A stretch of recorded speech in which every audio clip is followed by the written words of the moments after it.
Turabasuhuje inshuti bavandimwe mukomeje gukurikira gahunda za televiziyo TVS ikorera hano muri Amerika muri studio muri kumwe nanjye Ivan. Dore ingingo z'ingenzi z'amakuru tugira ngo tubashikirize kuri uyu mugoroba ku cyumweru tariki 18 z'ukwa kabiri 2024. Muri Ukraine biravuga ko bashobora gutakaza imijyi myinshi nyuma yo gutakaza umujyi wa Advikani. Tugaruke mu Burusiya havugwa urupfu rw'uwahoze utavuga rumwe na leta y'u Burusiya bwana Alexei Navalny.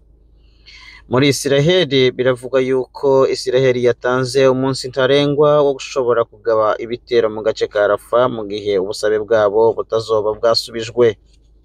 Haravugwa nanone urupfu rw'abantu 53 bishwe mu gihe cy'amakimbirane ari hagati y'amoko mu gihugu cya Papua New Guinea.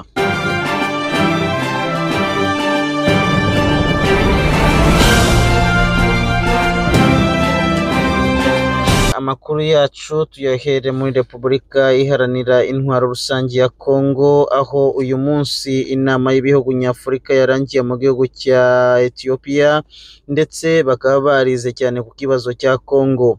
Gusa kandi biravugwa yuko mu itangazo bwana Joao Lourenço yatanze yavuze yuko we nanone nubwo umuti utashotse uboneka agiye gukurikira by'umwiherero iki kibazo kugira ngo arebe uko cyakemuka.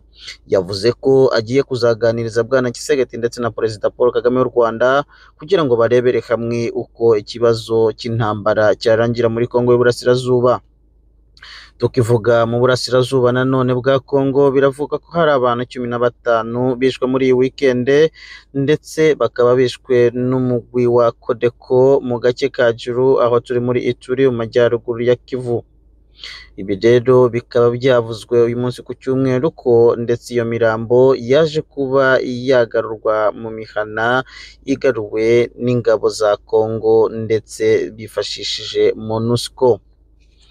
Reka tugaruke muri Ukraine nk'uko twari tuvuye kubibabwira, biravuga yuko Ukraine ishobora gutakaza imijyi myinshi cyane nyuma yo gutakaza umujyi wa Advika kubera kutagira uburyo buhagije.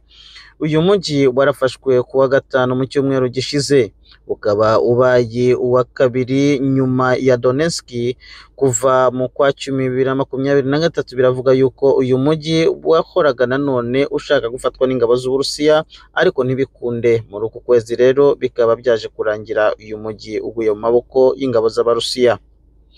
Perezida Vladimir Putin akaba yohereje ubutumwa bukomeye cyane ku ngabo ze azishimira kubwo gufata uyu mujyi wa Advikane. Bwana Putin yagize ati, ndashimira ingabo zanjye zose ziri munsi y'itegeko ryawe bwana Colonel General Andrei Mordevik, mwafashe ingamba nziza zo gufata uyu mujyi.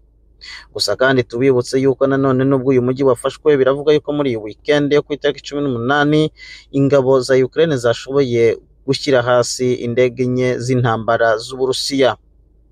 Umuyobozi mu bya gisirikare wa OTAN nawe yavuze yuko gutakaza uyu mujyi wa Advika ku ngabo za Ukraine ko atari ikibazo gikomeye cyane, kanatsinda ko uyu mujyi wari umaze gusa n'uwarasenyutse wose usenyuwe n'ingabo z'Uburusiya.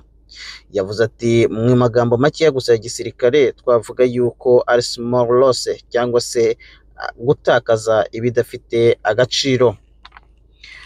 Tukiri hagati y'Uburusiya na Ukraine biravuga yuko habaye imyigaragambyo ikomeye cyane mu gihugu cy'Ubudage kuri ambasade y'Uburusiya. Bigaragambya ku mpamvu z'urupfu rw'uwahoze arwanya ubutegetsi bw'Uburusiya Alexei Navalny rwabaye kuwa gatanu ndetse n'umurambo we ukaba utarashobowe guhabwa umuryango we. Uyu mugabo w'imyaka 47 wapfiriye mu ibohero, umurambo we ukaboneka uyu munsi. Biravuga yuko abawurebye bwa mbere babonaga ibisa n'ibisebe ku mutwe ndetse no mu gituza. Gusa umuganga we akavuga ko biba byavuye ku bisa n'igicure. Gusa kandi tubibutsa ko nanone Navalny yishwe n'indwara y'umutima. Reka tujye muri Israel uyu munsi ku cyumweru yatanze igihe ntarengwa bashobora gutangira kugaba ibitero mu gace ka Rafah. inyuze muri Benny Gantz, retired minister wa defense. Israel yavuze ko mu gihe abashimuswe babo bose batagaruwe mu gihugu byibuza ku itariki 10 zitarengaho umunota cyangwa isaha, ishobora gutangira kugaba ibitero byayo mu gace ka Rafa. Kandi tubibutse yuko Rafa ariko gace konyine ka nyuma gasigaye ku banyapalestine. Bikaba ari ubwa mbere Israel ivuze ndetse ikanatanga gahunda y'ibyo igiye kuzakora. Tukiri muri Israel nanone, abaganga bo mu gace ka Gaza baravuga yuko barimo gukora nta anesthesia bafite, bigatuma abakomeretse barushaho kugira uburibwe bwinshi kandi n'imiti ikaba itagihagije. Umuryango utabara imbabare wa World Health Organization uravuga yuko ibya Gaza birenze amagambo abantu bashobora kuvuga. Ibitaro 23 uyu munsi ku cyumweru bikavuga ko bitigeze bikora na gatoya, naho 12 bikavuga ko byahoze bikoraho gakeya cyane. Tukiri nanone muri Israel, biravuga yuko umukuru wa Hamas Yahya Sinwar atakirimo aboneka, haba ku mafoni yabo cyangwa se no ku bandi bose bamushaka. Uyu munsi bikaba bivuga yuko Hamas iri bishakisha uburyo ki yamutsimbuza nk'uko atagihaye aboneka. Ibi rero bikaba ari ibintu biteye urujijo cyane, nk'uko ntabaravuga urupfu rwe ariko kandi nawe akaba atakirimo aboneka. Reka twerekeze muri Oceania, Papua New Guinea. Abasaga 53 bishwe mu gihe cy'imishamirano yabaye hagati y'amoko mu ntara Inga. Ibi byabaye muri iyi weekend yo kuwa 18 z'uku kwezi. Papua New Guinea ni igihugu kiri muri Oceania mu majyepfo ashira uburasirazuba. Polisi y'igihugu ikaba yavuze yuko abo 53 aribo babasha kubara, atariko nanone birashoboka ko bashobora nanone kubara abandi benshi nyuma yabo.